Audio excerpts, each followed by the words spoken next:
আল্লাহ সুবহানাল্লাহ জি আমারে বানাইছো গো আল্লাহ তিন বন্ধনের আসামি আমারে বানাইছো গো আল্লাহ কাঠিয়ার আসামি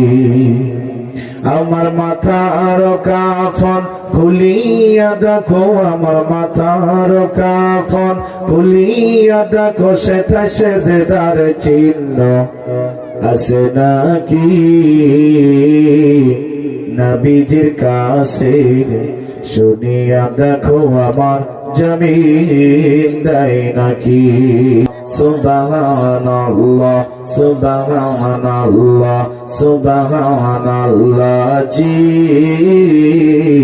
আমারে বানাইছো গো আল্লাহ কবরের আসামি।